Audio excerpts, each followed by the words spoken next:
If the campaign world itself, and they are starting to tell the media that there's a lot of confusion about who's in charge, is it the former Biden team that Harris left in place? Is it the Obama team that Harris brought in post-pushing Biden out? That's who is in charge. You always have to know in a campaign, ultimately, you can debate everything. You can come up with great ideas. Somebody has to be the one who can say yes or no, and it can't be the candidate all the time or the VP. It's got to be someone who's inside working with the team on a daily basis, who's approving the ad, who's approving the ad script, where it's going to run, how many markets are we going to run it in, how much are we going to spend, what states are we going to next. All of that has got to be something that ultimately one person has to be able to make the call on, and everyone has to trust whether they took their decision or not, because you have to build that team element that we're all trying to put forward our best thoughts and minds, and it means sometimes your idea is going to be taken and sometimes it's not. That's not what happened, though, when Axios, of all places, calls it a Frankenstein team that doesn't have, quote, good vibes. And when you look at a campaign that has now shifted to the joy campaign, what it sounds like is happening within the campaign itself is less than that. It sounds like there is frustration. It appears to be two different competing teams to some degree, where there were holdovers from the Biden campaign and then new employees, new campaign staffers brought on that are former Obama staffers. One thing to note is that Harris doesn't have these decades-long relationships with staffers because her turnover has been remarkably high. It's been called out that she, of vice president, chief of staff was inside the vice president's. I mean, it was, did she go through like 30 or 40 or 50, like high level? It is record number of turnover within the vice president's office. So what do you have to do? You have to keep some people on that are Biden loyalists, and you have to bring people in from the Obama team. I also think there's probably tension because those two teams historically didn't work super well together during the Obama administration. And when you see kind of the tension between Biden and President Obama himself, now you see that it's probably spilling over in the campaign as well. Yes, she's doing an interview today, but she's not doing it by herself. Waltz is with her. She's doing it pre-taped while we're on the air today to run in prime time. CNN will cut it up. They're not going to show it to you straight. Some parts will be cut completely. They may even say we're going to save others and we'll air those later in different broadcasts about different parts because they're going to want to comment on it. And then, they may even leak some of it out earlier in the day today to give you some of a preview.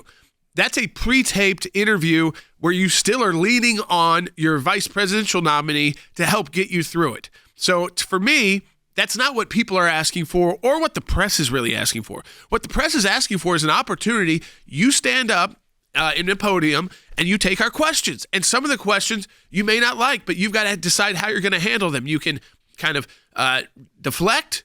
You can handle them one time straight on and say, you know what, I'll address this one time. Boom, here it is. But I'm not going to address it again. You can do it like that. You can take the opportunity to show people that you're not afraid, that in fact, yes, you have a different campaign strategy. You think that maybe I don't need to be doing this as much as President Trump does, but I'm not afraid of doing these. I just think it's not the best use of my time on the campaign trail. That's something you could do after you actually do one of those press conferences. There's really a tale of two campaigns going on right now for the Democrats. There's the media-created, made-for-TV Kamala Harris, which is, look at how well her polls are. Look at how much money is pouring into the campaign now that Biden has dropped out. Look how great it is. Look how wonderful the DNC was. It was so joyful and angry at the same time. And then you have these leaks that are going to Axios that are saying the opposite of saying, like, look, yeah, we may be raising money and we're in a good position, but people are colliding within the campaign. There are Biden staffers that are frustrated. They're having to defend her previous policies about Medicare for all or ending fracking. And now, I can't imagine what they're thinking right now about the new border wall plan that Kamala Harris has plagiarized from President Trump's campaign. But it just seems that we're living in this weird, bizarro world where there is the media narrative, which sets her on a pedestal, allows her to get away with not talking to them for over a month. and now doing a very friendly interview with the support of her vice presidential pick nominee with her.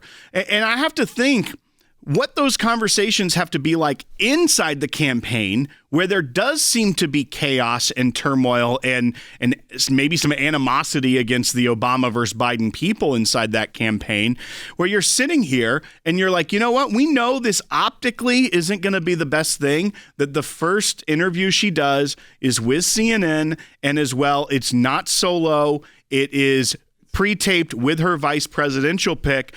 And you know, they have to be thinking it's either they have to think this doesn't look great, but it's the best we've got right now, and so we're going to go for it. And at least maybe it'll silence the talking points that she hadn't done an interview, but also maybe everyone will forget it as they go into the Labor Day holiday. Yeah, I think two things. One is it probably won't be horrible. It probably won't be great because it's pre-taped. So again, it's hard to make those pre-taped things really horrible, because with two people sitting there to jump in when they need to, I mean, you know, they cut around it. CNN is obviously pushing out Harrison. The interview, they want, obviously, if they want to get more of these, they're not going to try to make her look horrible. So that's one sec. That's, as you said, Will, the part two of that is that, again, this is going into a holiday weekend. And third, they can call it an interview. And I guess technically it is, even though it's a pre-taped interview. It's not live. So there's nothing about this that is unscripted in many ways. And, you know, you're not going to get I don't think there's any gotcha questions that are coming forward, because the campaign, you'd fire that campaign person who was, I guess, especially with all the Frankenstein that's going on and the confusion going on, if they didn't do a good job negotiating this interview, knowing that it was going to be the big time. You said, yes, see, I will do an interview.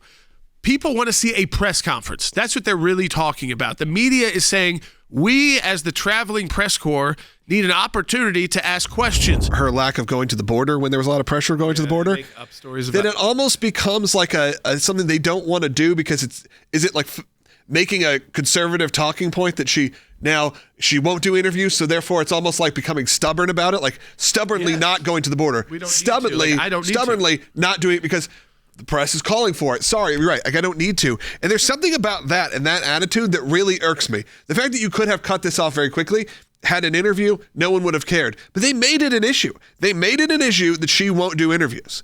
And now, even this, with a little swerve, with she won't do interviews alone. This is a very strange moment where this has happened now with her over and over again. And I don't think it is just out of her being scared to do them. I do think that's part of it.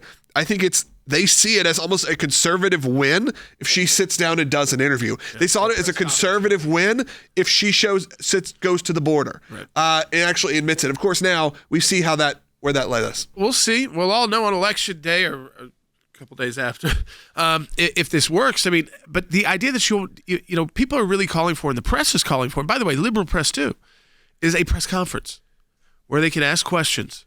And some of those questions are going to be hostile. And guess what? She should be able to handle them pretty easily. Because if you're going to be president of the United States, a hostile question from a reporter kid shouldn't be the hardest thing in life.